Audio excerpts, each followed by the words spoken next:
자, 갈게요. 가장 먼저 우리가 배울 내용은 기압이라고 하는 것부터 시작을 해볼게요. 기압. 기압은 우리가 사실 중학교 1학년 때 입자라고 하는 것을 처음 배우면서 한 적이 있기는 있어. 그때 당시에는 뭐라고 배웠었냐? 근데 지금 또 그때 배우는 건 똑같아. 뭐라고 배울 거냐면은 그냥 단순하게 공기가 누르는 힘이야. 오케이? 공기가 누르는 힘을 우리는 통틀어서 기압이라고 이야기를 할 거예요. 아시겠죠? 근데 우리는 이 기압 내용을 공부하기 위해서 반드시 알아둬야 될 게 첫 번째, 기압의 방향이 굉장히 중요한데, 자, 기압의 방향은, 자, 시작하겠죠? 중요한 내용일 겁니다. 첫 번째, 항상 모든 방향으로 작용을 합니다. 어떤 방향? 모든 방향으로 작용을 한다. 무엇이? 기압이. 됐죠? 자, 두 번째로 우리가 알아두셔야 될 거는 기압의 크기예요. 기압의 크기. 자, 기압의 크기 같은 경우에 대해서는 한 가지만 생각을 하시면 되는 게, 공기가 누르는 힘이었기 때문에 공기가 많이 있으면 어떻게 돼? 그만큼 세지겠죠. 공기가 없으면 그만큼 작아지게 될 거야. 그러므로 기압의 크기는 단순하게 공기의 양과 관련이 있다. 이렇게만 이야기를 할게요. 그리고 이 기압이라고 하는 것을 가장 먼저 측정했던 사람이 있습니다. 두 번째로 배울 게 기압의 측정이에요. 자, 가장 먼저 기압을 측정하려고 했던 사람의 이름은 토리첼리라고 하는 사람인데, 토리첼리. 자, 사람의 이름이 그렇게 중요한 것은 아니고 그냥 이런 사람이 있었다라는 겁니다. 자, 그러면 이 토리첼리라고 하는 사람은 어떤 식으로 기압을 측정을 하였냐라고 하면은 이러한 수조를 하나 준비를 해요. 수조를 준비를 하고요. 여기다가 조금 높이를 낮추자.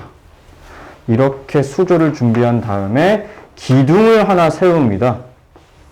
기둥을 하나 세울 건데 여기에 액체로 가득 채워요. 근데 그 가득 채우는 게 HG, 뭐예요? 수은이죠. 네, 수은으로 가득 채웁니다. 액체 중에서 가장, 지구상에서 액체 상태로 존재하는 유일한 금속이라고 볼 수 있는 수은을 가득 채워요. 그 다음, 뭐라 그랬지, 내가 아까? 시험관에도 수은을 가득 채우게 됩니다. 그렇게 되면은, 얘를 지금 우리가 지구 공기 중에서 지금 시험을 진행하는 것이기 때문에 공기가 누르고 있는 이 기압이 존재하겠죠. 그쵸? 그 다음이 이 실험관 안에 들어있는 수은이 중력에 의해서 아래로 내려가려고 하는 힘이 존재할 겁니다. 그쵸? 그쵸? 자, 이것까지 생각을 한 후에 이 기압을 어떻게 측정했고 이 기압이라고 하는 것이 무엇인지부터 이야기를 한번 해보도록 할게요. 자, 가보겠습니다. 두 번째, 이 토리첼리는 그래서 생각을 어떻게 했냐면은 만약에 이 지금 실험하고 있는 이 장치에 작용하고 있는 기압의 크기가 커진다면 이 누르는 힘이 커지는 거잖아? 그럼 이 수조 안에 있는 수은의 전체적인 높이가 어떻게 될까? 낮아지겠지. 그러면 그 수은의 양이 줄어드는 거야? 아니죠. 어디로 가겠어? 이 수은 기둥을 밀어 올릴 거예요. 그쵸? 그럼 수은 기둥의 높이는 어떻게 될까? 높아지게 되겠지. 그러므로 기압의 크기가 커지게 되면 수은 기둥의 높이는 더 올라가게 될 것이다 라고 이야기를 한 겁니다. 됐죠? 그럼 너무나 자연스럽게 또 이것도 공부할 수 있겠죠? 반대로 공기가 누르고 있는 힘인 기압의 크기가 처음보다 작아진다면 수은 기둥의 높이는 어떻게 될까요? 내려가게 되겠죠. 처음보다 낮아지게 될 거야. 그럼 우리가 여기서 알아두셔야 되는 게, 그래서 이 수은 기둥의 높이가 얼마냐, 그게 굉장히 중요한 내용이고, 이 수은 기둥의 높이는 이 숫자는 정확히 기억하자. 76cm예요. 76cm. 그럼 우리 한 발자국만 더 나아가서 기압의 크기가 커지면 수은 기둥의 높이가 높아진다라고 하는 것은 결국에는 76cm보다 높아질 것이다. 그 다음은 이쪽 아래쪽은 76cm보다 작아질 것이다. 이렇게 이야기할 수 있겠죠. 그쵸?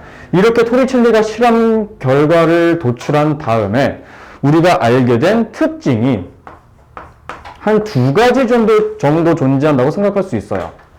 첫 번째는 뭐냐면은 책에도 나와 있기는 하지만 저 실험관의 굵기, 기울기랑은 아무런 상관이 없다라는 거예요. 아시겠죠? 첫 번째 특징, 실험관의 굵기, 그 다음 기울기는 상관없이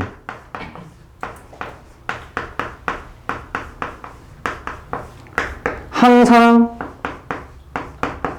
몇 센티미터가 나왔냐? 76cm가 나오게 되었다라고 하는 거. 이게 첫 번째 특징이고요. 두 번째로는 저 실험관에 나왔던 수은 기둥의 높이가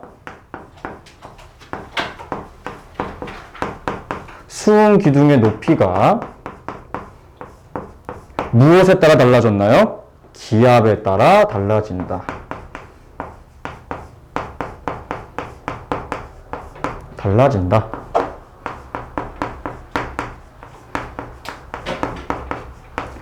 이렇게 결론을 낼 수가 있었어. 여기까지 됐나요? 네, 저게 가장 중요한 첫 번째 내용이라고 생각이 듭니다. 그 다음은 현대에 와서 이 기압이라고 하는 크기를 비교를 한번 해봤어. 기압의 크기 비교예요. 기압 크기 비교예요. 자, 기압의 크기를 어떻게 비교했냐면요. 첫 번째, 우리 지금 살고 있는 이 공간에 작용하고 있는 기압의 크기를 가장 작은 숫자라고, 0이라고 치면 안 되니까 아예 없는 거라고 생각될 거니까 가장 작은 숫자라고 볼 수 있는 1기압이라고 생각을 했어요. 자, 이 1기압일 때 우리 방금 공부했지? 수은 기둥의 높이가 얼마라고? 그렇지. 76cm가 나왔는데 뭐의 높이야 이게? 수은. 그래서 여기에 hg를 써주는 겁니다. 수은 기둥의 높이다. 됐죠? 이렇게 이야기를 했고요. 그 다음은 기압을 측정하는 새로운 단위를 하나 만들었어. 그 단위의 이름이 소문자 H, 대문자 P, 소문자 A라고 쓸 수 있는 헥토파스칼을 사용했습니다. 이 헥토파스칼의 숫자는 1013이에요. 즉 1기압의 헥토파스칼은 1013이다. 이렇게 생각을 하시면 되겠고, 그 다음 여러분 우리 이 기권 파트 제일 먼저 시작하면서 지표면에서부터 어디까지를 우리가 기권이라고 얘기했지? 1000km까지를 우리가 기권이라고 얘기했지. 즉, 그럼 공기 기둥은 얼마라고 생각을 해야 되는 것이냐? 공기 기둥은 약 1000km까지를 대략이라고 표시해야 되겠다. 대략적으로 이만큼을 우리가 1기압이라고 이야기를 합니다. 그 다음은 액체로, 또 다른 액체, 가장 흔히 볼 수 있는 액체로, 즉 물 기둥으로는 얼마라고 생각을 해야 되냐면요, 10리터가 바로 1기압입니다. 됐죠? 얘들아, 그럼 내가 한번 재밌는 문제 하나 만들어 볼게. 재미없을 수도 있겠지만 얘들아 봐봐. 그러면 우리가 만약에 수영장에 갔어. 수심 10m까지 내려갔어요. 여기서의 기압은 얼마일까요? 얼마라고? 2기압이라고 생각한 이유는 뭐예요? 빙고. 정확했어. 무슨 소리냐? 봐봐요. 내가 이러한 수영장에 이렇게 들어갔어. 이게 10m야. 그럼 나는 이미 물 속에서 받고 있는 기압의 크기는 얼마야? 1기압. 그쵸? 하지만 이 물을 누르고 있는 무엇도 존재해? 공기의 기압도 존재하죠. 이 기압이 얼마야? 1기압. 그래서 이 두 가지의 기압을 모두 더해야 하므로 수심 10m에서 작용하는 기압의 크기는 이 기압이라고 볼 수 있을 거예요. 됐나요? 저 굉장히 중요한 내용이기 때문에 기억을 좀 해주셨으면 좋겠고, 그 다음으로는 기압이라고 하는 것이 변화될 때가 존재해. 기압이 변화합니다. 자, 그럼 기압은 언제 변화를 하는 것인가? 이야기를 한번 해보게 되면은 몇 번이지? 이걸 몇 번으로 봐야 되지? 2번으로 봐야 되나? 뭐 어쨌든 갈게요. 2번. 기압의 변화인데, 자, 여러분, 기압의 변화는 다른 거 생각하실 거 아무것도 없어요. 무조건 공기의 양에 따라 달라지는 거라고 이야기했지. 근데 여러분, 생각 한번 해보자. 공기의 양은 지표면에서는 공기의 양이 어때요? 그쵸? 지표면에서는 공기의 양이 많아요. 그러므로 그만큼 기압의 크기도 크다라고 이야기할 수 있겠죠? 그 다음은 높이가 높아지면 높아질수록 공기의 양은 어떻게 돼요? 그렇죠. 그러므로 기압의 크기는 어떻게 됩니까? 작아진다라고 이야기할 수 있겠죠. 그러므로 우리가 여기서 배웠던 내용 중에 하나가 물질의 특성, 끓는 전 파트에서 배웠죠. 산 정상에서는 쌀이 서리고요. 왜 서리고? 기압이 낮아짐으로 끓는 점도 낮아지니까. 그쵸? 저거 반드시 기억해두라고 얘기했던 게 여기서 또 한 번 나오는 겁니다. 됐죠? 자, 그 다음은 우리가 이렇게 기압이라고 하는 것을 공부한 이유는 결국에 지금부터 배우게 될 바람이라고 하는 친구 때문에 공부를 한 거예요. 자, 바람 한번 하도록 합시다. 제가 바람은 다시 1번으로 할게요. 바람. 자, 여러분, 바람이라고 하는 것은 인위적으로 생성된 그런 바람 말고 자연 상태에서 부는 바람들 있죠. 그러한 바람은 무조건 두 지점 사이의 기압 차이에 의해서 생성됩니다. 두 지점 사이 기압 차이로 생성되는 게 바로 바람이에요. 그럼 도대체 두 지점 사이의 기압 차이로 바람이 왜 생성되는 것이냐? 우리 열 에너지를 생각하시면 편해요. 내가 여기다가 뜨거운 물을 딱 올려놓을 거야. 한 4시간 지나 계속 끓어? 계속 뜨거울까? 아니죠. 식어요. 왜 식죠? 그렇지, 열평형. 즉 뜨거운 열 에너지가 많은 친구는 열 에너지가 부족한 쪽으로 열이 이동하잖아. 공기도 마찬가지야. 기압으로 생각해 주시면 되거든요. 즉 공기에 양이 많은 곳에서 항상 공기의 양이 적은 곳으로 이동을 합니다. 누가? 공기가. 그럼 여러분, 공기의 양이 많으면 기압이 큰 거야, 작은 거야? 큰 거야. 공기의 양이 적으면 기압이 큰 거야, 작은 거야? 작은 거야. 그럼 여러분, 기압이 크다라고 하는 것을 뭐라고 표현할 수 있을까? 기압이 높다. 뭐라고 표현할 수 있어? 고기압. 그냥 공기의 양이 적은 것은 저기압이라고 볼 수 있겠죠.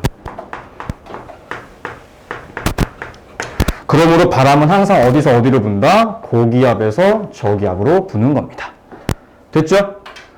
자, 그럼 여기서 제가 바람에 대한 내용을 굉장히 많이 다룰 건데, 첫 번째, 고기압부터 한번 다뤄보도록 할게요. 고기압.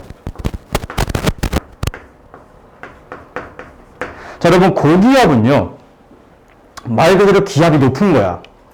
그럼 공기의 압력이 높은 거고, 공기의 압력이 높으려면은 공기의 양은 어때야 돼? 많아야 되죠. 그래서 고기압은 공기의 양이 많아요. 그러면은 공기가 그 밑에 있는 공기를 누르는 힘이 커지는 거죠. 그럼 공기가 눌려지니까 위로 가겠어, 아래로 가겠어? 아래로 내려가겠죠. 그러면 고기압은 아래로 하강합니다.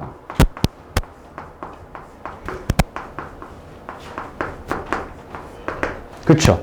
여러분, 아래로 하강하면은 부피는 어떻게 될까요? 누르는 힘이 점점 커지니까 부피는 감소하겠죠. 즉, 부피가 수축한다. 축소된다. 공기의 수축.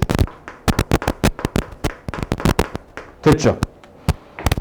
이게 첫 번째 가장 중요한 내용이고요. 두 번째로는 저기압으로 한번 가볼게요.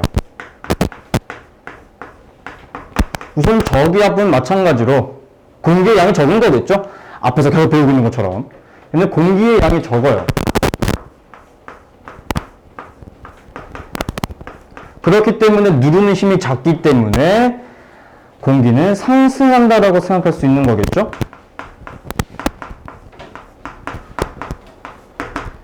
그럼 결국에 위로 점점 올라가면 올라갈수록 기압은 더 작아질 건데, 그럼 그 공기는 어떻게 되겠어? 점점 팽창하겠죠. 됐나요? 자, 여기까지는 지금 책에 나와 있는 설명이고요. 내가 여기다가 몇 가지 더 추가해 볼게, 얘들아. 우리 구름 생성했던 거 한번 생각해 보자. 구름을 생성하기 위해서는 단열 수축이야, 단열 팽창이야? 단열 압축이었죠? 단열 압축이야, 단열 팽창이야? 팽창해서 구름 생성되는 거죠. 둘 중에 팽창하는 게 누구야? 저기압. 그러므로 저기압에서 구름이 생성됩니다. 여러분, 구름이 많이 생성되면 결국 무슨 일이 생겨요? 비가 옵니다. 그렇죠. 강수현상, 기상현상이 일어나는 거죠.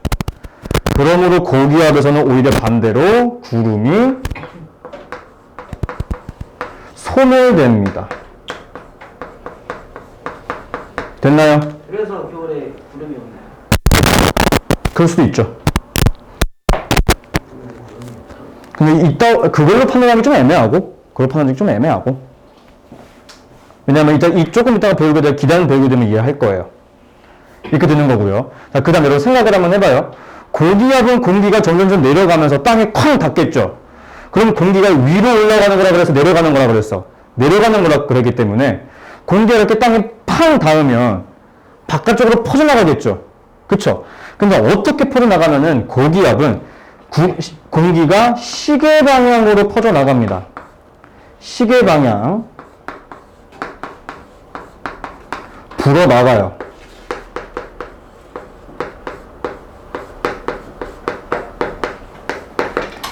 하지만 여러분, 저기압은요, 공기가 반대로 모여서 상승해야 되는 거야. 근데 모일 때는 고기압과 반대로 반시계 방향으로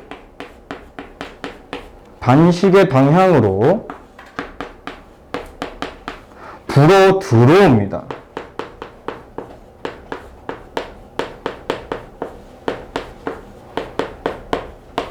오케이? 자, 간단하게 그림을 그려보자면은 고기압이라고 하는 것은요, 이렇게 되어 있을 때 바람이 이렇게 시계 방향으로 불어 나가는 거라고 생각하시면 되겠고, 저기압이라고 하는 친구는 반대로 이런 식으로 불어 들어오는 거라고 생각해 주시면 되는 거예요. 반시계 방향으로. 됐죠? 저거 개념 정확하게 이해하시면 되는 겁니다. 오케이? 자, 그 다음은 이 바람의 예시라고 볼 수 있는 해류풍에 대해서 우리가 공부를 한번 해볼 거예요. 해류풍. 이거 우리 비열 파트에서 공부한 적 있어. 그지? 그거 또 배우는 거야. 근데 그때는 단순하게 비열 가지고만 이야기를 했었고, 이번에는 정말 바람이라고 하는 것이기 때문에 기압 차이를 한번 이용해 볼 거예요. 해류풍.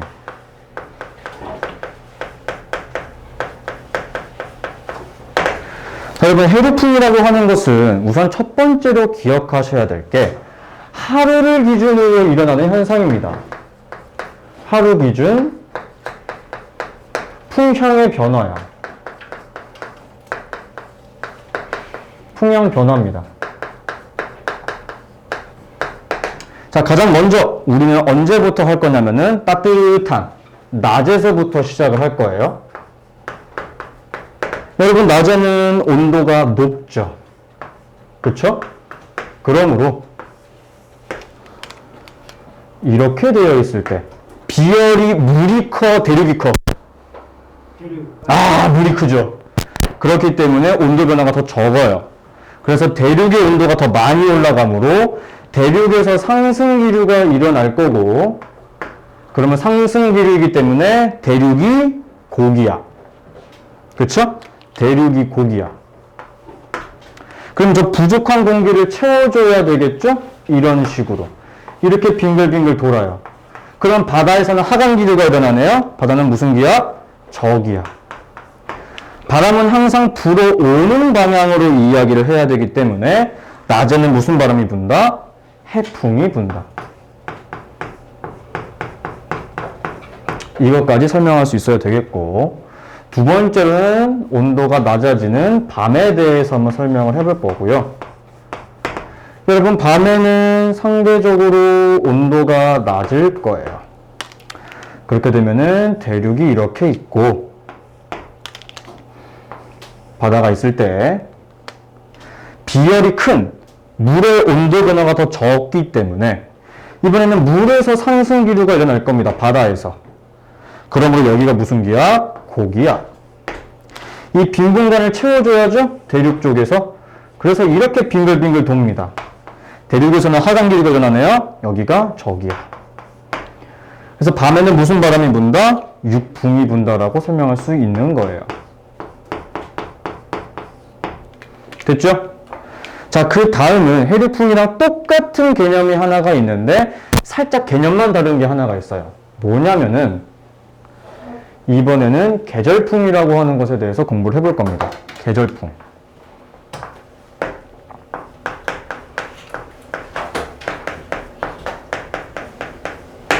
자, 여러분, 계절풍과 해류풍은 메커니즘 자체는 동일해요. 하지만 가장 큰 차이점은 계절풍은 1년 기준으로 일어나는 풍향의 변화입니다. 풍향의 변화예요. 가장 큰 차이점은 이것이다. 자, 여러분, 제가 방금 해류풍에서도 온도가 높을 때를 먼저 했죠. 그럼 1년 중에 온도가 가장 높을 때는 언제죠? 여름. 그쵸. 여름으로 가볼게요. 즉, 여름에는 제가 방금 말씀드렸다시피 온도가 어때? 높아요. 잘 그릴 수 있을까 모르겠네. 이제는 뭐 여름 하루 이틀 한 것도 아니고 대충 그래도 알아듣죠? 뭐예요? 번개. 번개 누구야? 누가 봐도 대한민국이죠. 아름다운 한반도죠. 자, 우리는 이 오른쪽 아래에 북태평양이 있습니다. 방금 공부했다시피 비열은 대륙이 커, 바다가 커? 바다가 커요. 그러면 여름에는 대륙 쪽에서 온도가 더 많이 올라가므로 대륙에서 상승 기류가 일어나요. 그래서 저 빈 공간을 바다 쪽에서 채워줘야 되겠죠? 이런 식으로. 그래서 여름에는 이런 식의 바람이 붑니다. 어때요? 대한민국 기준으로 놓고 보면은 남동쪽에서 바람이 불어오죠? 그래서 여름에는 어떤 바람이 부는 것이냐? 그렇지. 남동 계절풍이 붑니다.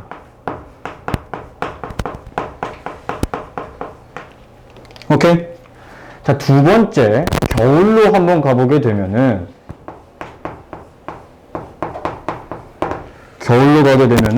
상대적으로 온도가 낮죠? 잘 그려야 되는데,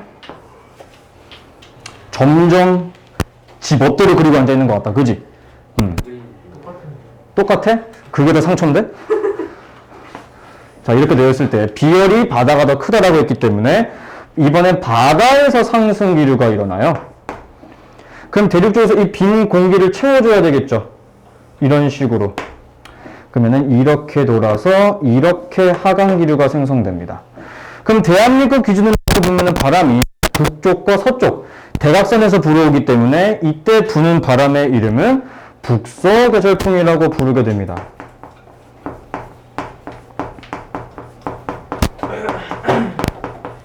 즉, 우리는 해류풍과 계절풍에 대한 내용을 보게 됐을 때 하루 기준으로 일어나는 바람 풍향 변화와 1년 기준으로 부는 풍향 변화에 대한 이름들 중요하고요. 그 다음으로 우리가 알아둬야 될 것은 첫 번째, 각 지역의 기온, 그 다음 기압.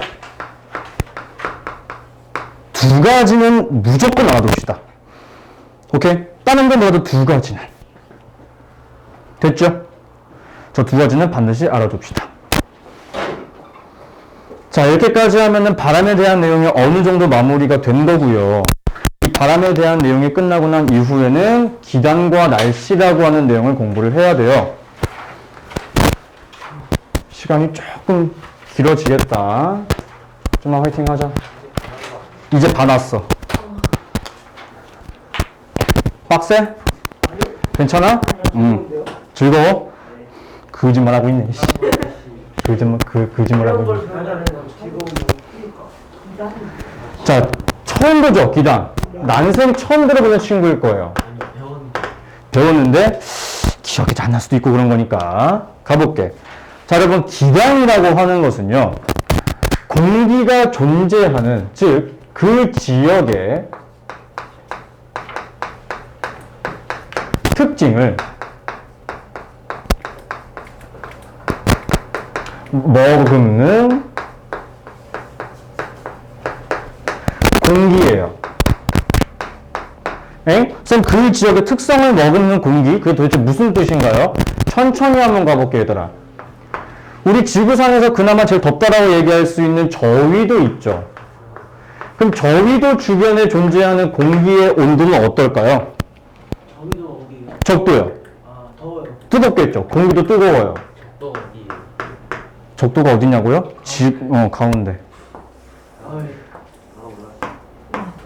여기가 적도. 여기가 남극 90도. 여기가 북극 90도. 이거 사회 아니에요? 네, 사회죠. 그런 것도 그 상식이죠. 위도, 이게 경도. 경도. 그래서 가위세경이라고 부르죠. 아, 가로선 위도, 세로선 경도. 가위세경. 자, 두 번째로, 그러면 지구상에 제일 춥다라고 볼 수 있는 극지방, 즉 고위도로 가게 되면은 그 주변에 있는 공기의 온도도 어떻겠어? 추워요. 추워요. 겁나 차가워요. 그 다음은 여러분, 세 번째, 만약에 바다 위에 존재하는 공기는 짜요. 습도가 어떨까? 습도. 높아요. 그쵸. 다습하다라고 얘기할 수 있겠죠. 다습하다. 그럼 반대로 주변에 물이 하나도 없는 대륙지방에 존재하는 공기는 어떨까요? 건조하겠죠. 됐어요. 이러한 특징을 머금고 있는 공기를 우리는 기단이라고 이야기를 하는 겁니다. 아시겠죠? 근데 두 번째로 공부할 게 뭐냐면요. 이러한 기단들은 성질이 변해요. 우리는 그것을 기단의 변질이라고 할 거야. 기단의 변질. 자, 기단의 변질은 가장 먼저 어떤 상태에서부터 변화가 이루어지게 되냐면은 한냉 건조한 기단에서부터 시작할 거예요. 한냉 건조한 기단. 자, 여러분 생각 한번 해봅시다. 한냉 건조하면은 고르니까 온도가 낮을 거고 건조하니까 대륙이겠죠. 그쵸? 그러니까 첫 시작이 어디야? 차가운 대륙. 그쵸? 그러니까 첫 시작이 온도가 낮은 대륙에서부터 시작을 할 거야. 그럼 이러한 특징과 정반대인 곳을 지나면 어디로 이동하면 될까? 바다. 어떤 바다? 차가운 바다. 에이, 반대라 그랬잖아. 온도가 겁나 높은 바다를 지나야 되겠죠. 그래야 정반대적인 성질을 띌 거니까. 그쵸? 그럼 여러분, 온도가 높은 바다야. 그럼 수증기가 많이 공급될까, 적게 공급될까? 겁나 많이 공급되겠죠. 그쵸? 수증기의 공급이 겁나 많아요. 이렇게 되면은 많은 양의 수증기가 공급됨으로 생성되는 구름은 어떤 구름이 생성될 것이다? 높게 쌓이는 저군이 형성될 것이다. 저군. 됐죠? 자, 두 번째로 빡세? 좀만 따라와. 두 번째로는 온난 건조한 기단을 만들어 볼 거예요.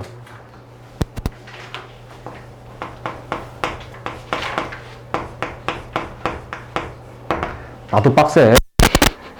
나도 빡세. 나도 빡세. 가자잉. 자, 온난 건조한 기단이라고 하는 것은 우선은 조금 딱딱한 대륙에서 이 공기가 만들어질 거야. 그럼 이러한 특징과 정반대되는 지역은 어디예요? 온도가 낮은 바다겠죠.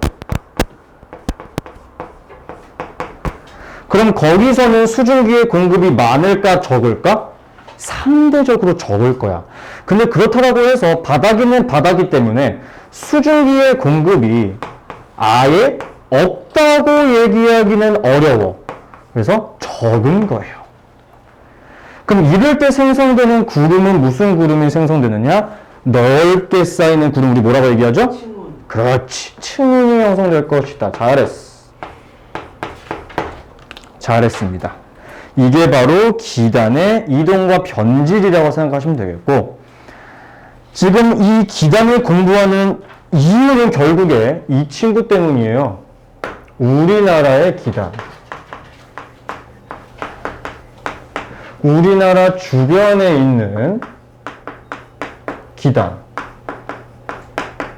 자, 우리나라 주변에 있는 기단은요, 크게 네 가지가 있어요. 첫 번째, 시베리아. 자, 여러분, 시베리아. 대한민국에 비해서 고위도 왜 있어요? 저위도 왜 있어요? 그럼 온도 어때야 돼? 그렇죠. 그래서 한랭합니다. 그 다음, 시베리안 바다가 있어요? 없어요? 없어요. 그럼 어떻게 해야 돼? 건조하겠죠. 됐죠? 눈이 많은데 왜 눈이? 아, 눈이 안 녹는 거예요. 네, 눈이 안 녹는 거예요. 한 번 와서. 그런 거예요. 약간 만년설 같은 비싼 느낌이라고 생각하시면 됩니다. 자, 두 번째로는 북태평양 기단이라고 있어요.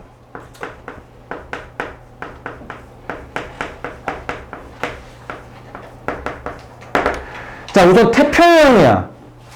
건너 남쪽에 있지. 그럼 어때? 개뜨거워. 고운. 그리고 바다라 그랬네? 습도는 개스펠. 자, 여러분. 저 시베리아 기단은, 왜 이렇게 좀 욕설 같지? 시베리아 기단은 우리나라에 겨울에 영향을 주고요. 북태평양은 우리나라에 여름에 영향을 줘요. 그래서 여름에. 부산에 눈이 많이 안 오나요? 부산은 따뜻해서 그러는 거고요. 그러니까요. 네, 따뜻해서요. 인천 쪽이 더 가깝잖아요. 아, 시베리아랑? 네. 아, 글쎄. 인천이 더 위도가 높잖아. 근데 추운 거라고 생각을 해야지. 자, 여러분, 그래서 우리 저번에 상대 습도 배웠지. 온도가 높아지면 원래 습도가 어떻게 돼야 돼? 낮아져야 돼. 건조해져야 되는 게 맞아. 근데 우리나라 여름이 어때? 겁나 습해. 왜 습한 거야? 얘 때문에 북태평양 기단에 영향을 받거든. 그리고 원래 겨울에, 아니, 온도가 낮아지면 습도가 어떻게 돼야 돼? 높아져야 돼. 그렇잖아. 포화 수증기량이 작아지니까. 겨울에 습해야 되거든? 근데 우리는 반대로 겨울에 어때? 건조해. 왜? 시베리아 기단에 영향을 받거든. 아시겠죠? 저 두 가지에 대한 내용 알아주셨으면 좋겠고, 세 번째는 여기서 많은 학생들이 살짝 헷갈려 해요. 뭐냐면은 이 기단의 이름이 바로 양쯔강인데, 여러분, 강이래요. 그러면 다 습하겠네? 아니요. 그게 아니에요. 네, 맞아요. 아닙니다. 왜냐면 강이기 때문에 습도가 어느 정도는 있을 거야. 근데 그렇게까지 습도가 높지는 않아. 그리고 얘도 상대적으로 저희도 있기는 하지만 얘만큼 남쪽에 있지는 않아서 고온까지는 아니고 온난하다. 그 다음 건조하다라고 이야기를 해요. 자, 이렇게 온난 건조한 기후에 영향을 받는 계절은 봄과 가을입니다. 그리고 한 가지가 더 있는데 나머지는 하나, 오, 호, 츠, 크, 해 기단이 있어요. 이 친구는 굉장한 고緯도에 있기 때문에 한랭하고요. 그 다음 바다이기 때문에 다습한 기후를 가지고 있습니다. 그래서 이 친구는 우리나라에 주로 초여름에 영향을 줍니다. 됐죠? 저거는 무조건 기억 혹은 암기. 됐죠? 자, 얘들아 얼마 안 남았어. 좀만 화이팅. 지금은 무슨 기단이죠? 지금은 11회 기단이라고 방금 얘기했잖아요. 지금은 오로치케 기단이 아닌가요? 초여름이라고요. 지금이 초여름이에요? 너 긴팔 후드티 입고 있는데? 초여름에 후드티 입고 다녀? 오. 근데 음. 그래서 부산에 비가 많이 오나요? 뭔 소리야? 따뜻하다고요. 부산은 따뜻해서 그러는 거라고 눈이 안 오는 게. 뉴스 보니까 부산에 비 한 번 비 오면 뭐 홍수가 나던데요? 그 내 때문일 수도 있어요. 얘의 가능성이 커요. 왜냐하면은 여러분 책에 박혀 있는 그림으로 보게 되면은 대한민국이 이렇게 있을 때 북태평양 기단이 여기서 이렇게 올라오거든요. 부산이 어디 있죠? 이쯤에 있잖아요. 그래서 여기에 산맥도 하나 있죠, 이렇게. 그래서 여기에 막히는 거예요. 구름 수증기가. 그래서 여기에 다 쏟아내리죠, 이렇게. 양지강이 미세먼지를 데려오나요? 그렇진 않아요. 미세먼지가 오는 거는 편서풍 지대라서 그렇습니다. 좋아. 이런 대답을 안 해주잖아. 영상 개망했네. 상관없어. 그냥 그래도 올릴 거야. 그래도 올릴 거야. 자, 여러분 전선이라고 하는 거 한번 가보도록 할게요. 그 전기선, 전선 말고요. 이 전선이라고 하는 것은 여러분들 혹시 여름에 일기예보 보면은 오늘은 장마 전선의 영향으로 라는 단어 들어본 적 있을 거예요. 마이크가 잘 차고 있으니까 진짜 기상캐스터 같아? 고마워. 그 전선이, 그 장마 전선, 전선이 이 전선이에요. 자, 이게 뭐냐면은 간단하게 정의를 이야기해보게 되면은 어렵지 않거든? 자, 서로 다른 공기에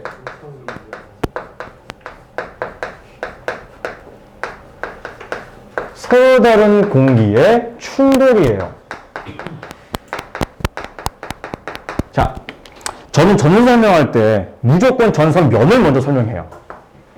뭐 나만 그런지 모르겠는데 저는 그래요. 자, 여러분 전선 면은 뭐냐면요. 에어컨이 안 보이네. 자, 여러분 만약에 내가 여기서 에어컨을 딱 켰어요. 그럼 찬바람이 이쪽에서 그쪽으로 가겠죠.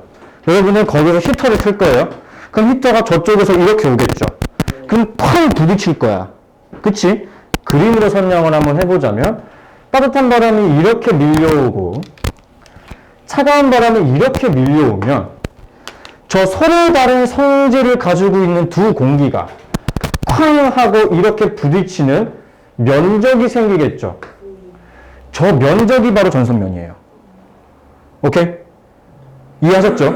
그 다음 우리가 이 전선면을 2D, 이 종이에다가 표시를 하려면 너무 복잡해지겠죠. 높이라든지 그게 설명이 안 되잖아.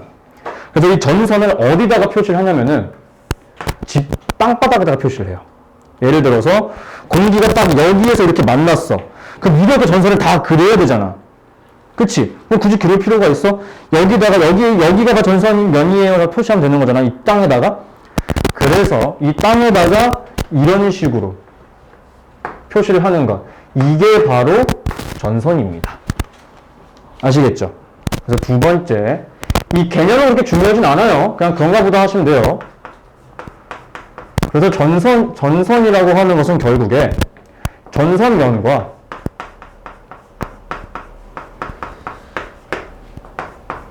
지표가 만나는 지점이에요.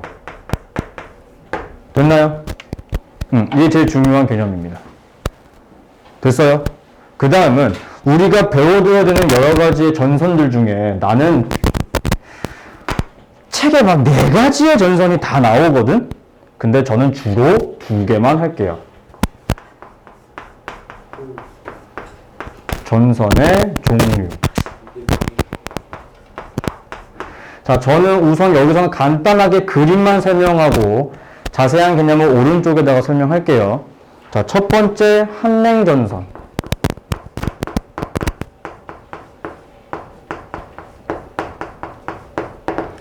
자, 여러분 한랭전선 같은 같은 경우는요, 이렇게 직선에다가 파란색 세모로 표시를 해요.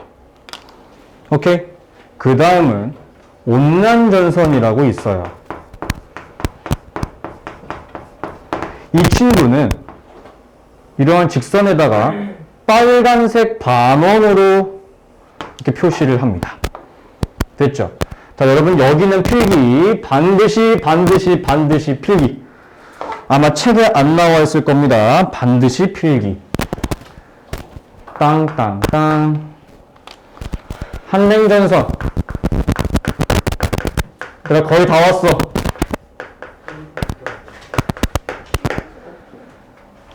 튀김이 오고 싶다고? 자, 한랭전선은요, 간단해요. 차가운 바람이 이렇게 오고 있을 때, 그 위로 따뜻한 바람이 타고 올라가는 거야. 그럼 저 두 공기가 만나는 이게 바로 전선면이 되겠죠. 네. 그리고 구름은 이 전선면 쪽에 구름이 이렇게 생성돼요. 첫 번째, 구름의 높이가 어때요? 높아요. 그럼 무슨 구름? 정나는 저군. 이게 뭔 차이점이에요? 비슷해요. 정라눈이랑 저군이랑. 정라눈도 맞아요. 그럼 여러분 저군에서 비가 어떻게 와요? 많이 오죠. 소나기성 비.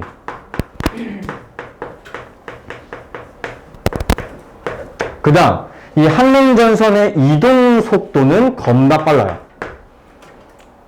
오케이? 이것까지 기억하시면 되고요. 그 다음은 온난전선이 있어요.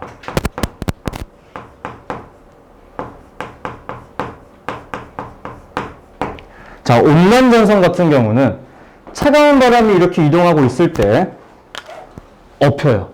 어부바합니다. 뭐가? 따뜻한 바람이.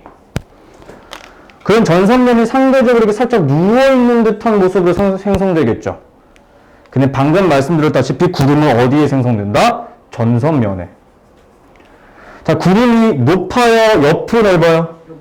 이건 무슨 운? 추운. 자, 추운에서는 비가 어떻게 내리죠? 오래. 그렇죠. 지속적인 비. 자, 이 지속적인 비를 다른 표현으로는 이슬비라고 표현할 수도 있어요. 그 다음 이 친구는 상대적으로 이동 속도가 느립니다. 이것까지 기억해 두시면 돼요. 됐죠? 얘들아, 진짜 마지막 다 왔어. 다 왔어. 자, 이게 오늘의 하이라이트고요. 이거 수능 문제 그대로 나와요. 와. 그대로 나오고, 지금 제가 여러분들께 제가 고3 애들한테 가르치는 방법에서 조금 더 쉽게 바꿔보도록 할게요. 자, 지금부터 우리가 배울 내용은 온대저기압이에요. 온대저기압. 자, 여러분, 이 온대저기압은 첫 번째로 기억하실 게 방금 전에 공부했던 한랭전선과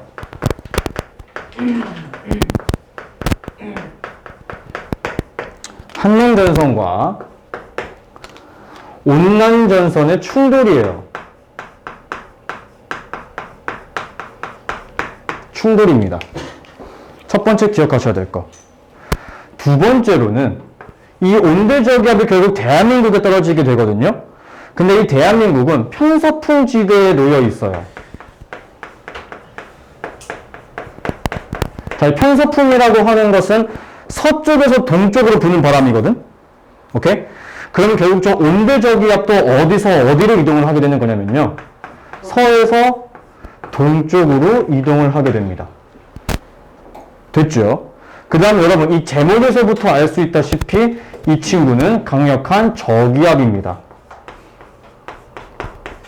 그러므로 저기압에서는 바람이 어떻게 분다라고 얘기했죠? 시계방향. 반시계 방향으로. 아. 네, 고기압이 그랬죠. 헷갈릴 수 있어요. 방금 전에 배웠으니까. 괜찮아. 반시계 방향으로 불어 나가니 들어오니. 그렇지. 불어 들어온다. 됐죠? 자, 이것까지 설명한 다음에 갈게요. 자, 온대저기압이 모식도입니다.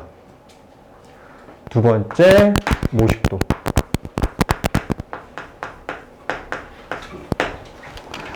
자, 갈게요. 자, 여러분, 온대저기압은 앞쪽으로 온난전선,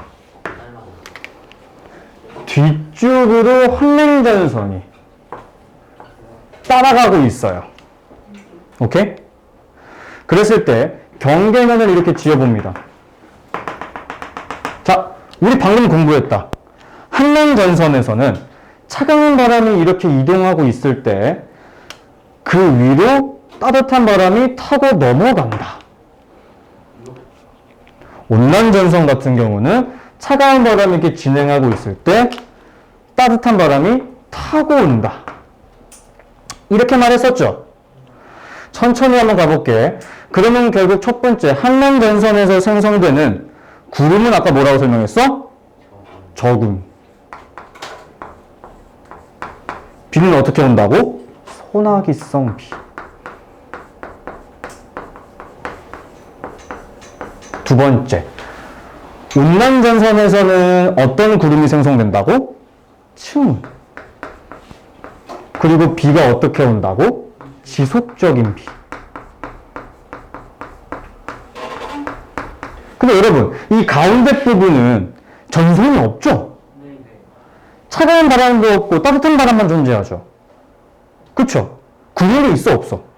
그럼 날씨가 어때야 돼? 화창해야지. 맑아요. 잘했어요. 자, 두 번째. 내가 지금 땅바닥에 이렇게 서 있잖아? 그치? 땅바닥에서 기온을 잴 거야. 아래쪽에 있는 공기가 온도가 낮아, 높아? 그러면 온난전선의 온도는 어때야 돼? 내가 여기 있으면은 온도가? 그렇지. 여기도? 추워요. 근데 여러분, 가운데는 어때요? 찬 공기가 있어요, 없어요? 여기는 온도가 높아요. 자, 그리고 되게 이상한 질문을 할 거야. 근데 그럼 이게 뭐지? 온대적이야. 그렇지. 잘했어. 이거 온대저기압이야. 자, 내가 온대저기압은 바람이 어떻게 분다고요? 반시계 방향으로 불어 들어온다고. 자, 내가 화살표 쓰는 거 3개만 잘 봐요. 여기서, 여기서, 여기서. 자, 첫 번째 이 친구는 동쪽에서 불어오죠? 그러므로 온난전선 쪽에서는요, 남동풍이 붑니다.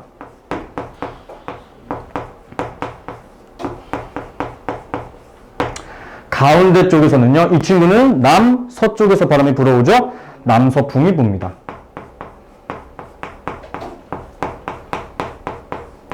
얘는 제일 위에 있는 북서풍이 분다고 생각하시면 돼요.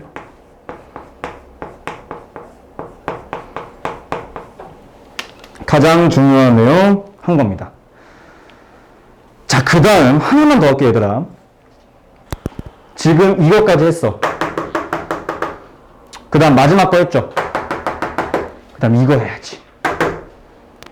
결국 이 온대저기압은 서쪽에서 동쪽으로 이동을 할 거라고. 그럼 여러분, 내가 만약에 여기에 위치하면 이 친구 결국에 이렇게 이동하겠죠. 그쵸? 여기서 이렇게. 그러면 시간이 지나면 나는 결국 어디에 위치하는 거야? 가운데로 오겠지.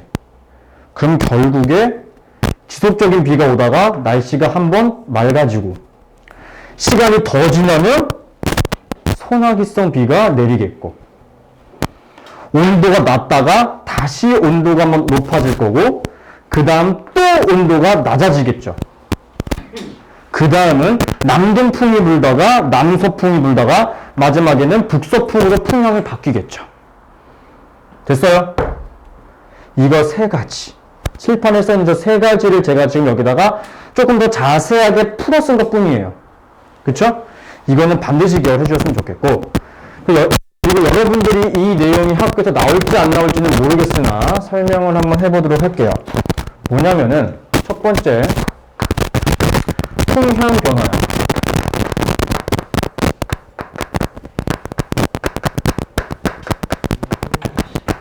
자, 갈게요. 첫 번째 남동풍이 불죠. 남동풍. 여러분, 남동풍은 이렇게 대각선을 꺾여 올라가는 거죠. 이게 1번. 그 다음 남서풍이 불죠.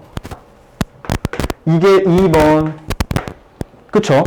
마지막에는 북서풍이 불죠. 북서풍은 이렇게.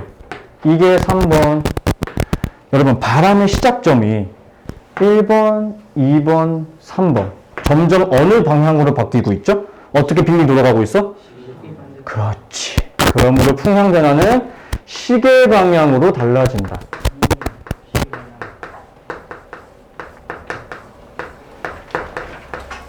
시계 방향으로 변화한다. 자, 여러분. 그 다음, 내가 지금 여기에 위치하고 있다고 이야기했지. 얘는 지금 저기압 중심보다 아래쪽에 있어요? 위쪽에 있어요? 아래쪽에 있죠. 그럼 여러분, 이겁니다.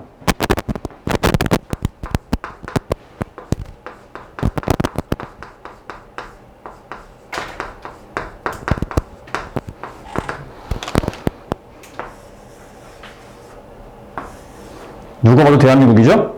네. 그쵸? 대답해줘서 고마워. 자, 이렇게 온대저기압이 생성이 됐어요. 지금 현재 제주도에서는 시간이 지나면 완전히 한랭전선 영역으로 넘어옴으로 인해서 날씨 변화가 이루어져, 안 이루어져?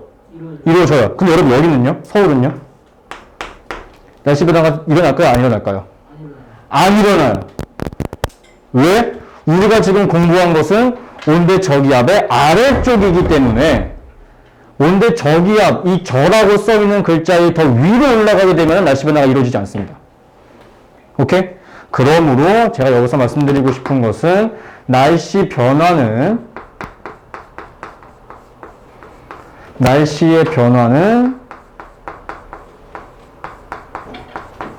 저기압 중심보다 아래쪽에서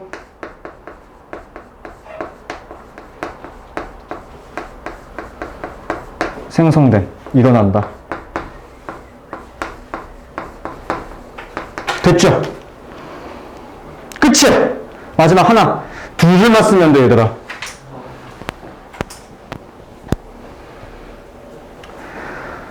다 왔어. 네, 그 다음은 일기도예요. 일기도. 아, 미안해. 세 줄이다. 세 줄만 쓰면 돼. 다 왔어. 첫 번째. 여러분, 겨울에는요, 시베리아 기단의 영향을 받아요. 근데 그 시베리아 기단이 고기압이거든? 근데 시베리아 기단이 어디냐면 북쪽에 있다라고 얘기했잖아. 근데 무조건 북쪽에 있기보다는 약간 서쪽에 치우쳐 있어. 그래서 겨울에는요, 시베리아 기단의 영향을 받아서 서쪽 지방이 고기압이고, 동쪽 지방이 저기압이 서고 동저형 기압을 형성하고요. 두 번째, 여름에는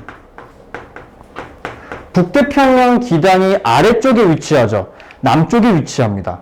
그러므로 남쪽의 기압이 높고요.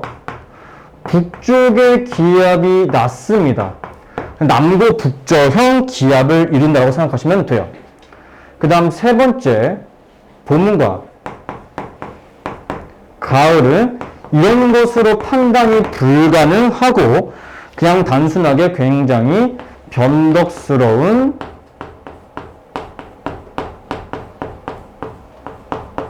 날씨의 변화가 이루어진다.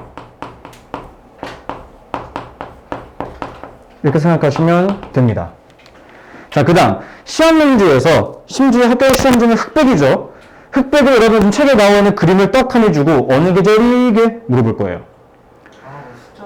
네, 그러면 우리는 이걸 보고 어떻게 파악을 해야 되는 것이냐? 쉬운 꿀팁 드립니다. 첫 번째, 겨울과 여름은요, 고라고 하는 글자 혹은 고기압을 나타내는 영어 알파벳인 하이 H, 저기압의 저 혹은 L이라고 하는 글자의 개수가 적어요.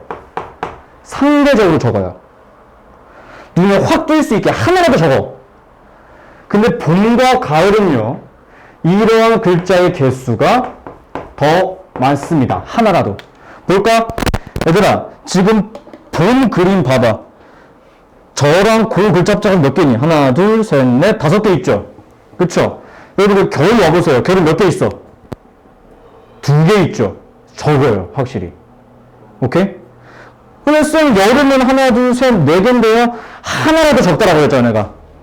한 개라도 적어요. 그렇게 생각하시면 됩니다, 일기도는. 응? 가을도 되겠네. 그래서 봄과 가을은 일기도를 구분 안 해요. 웬만해선. 아시죠? 상대적으로 봄과 가을은 일기도가 굉장히 흡사하기 때문에 구분 잘 안 합니다. 그리고 만약에 시험 문제 나온다라고 하면은, 쌤, 근데 가을도 4개고 여름도 4개로 나왔어요. 근데 겨울이랑 여름은 이걸로 확실하게 판단이 가능하잖아. 그치? 이걸로 판단하시면 되는 겁니다. 됐죠? 수업 여기까지.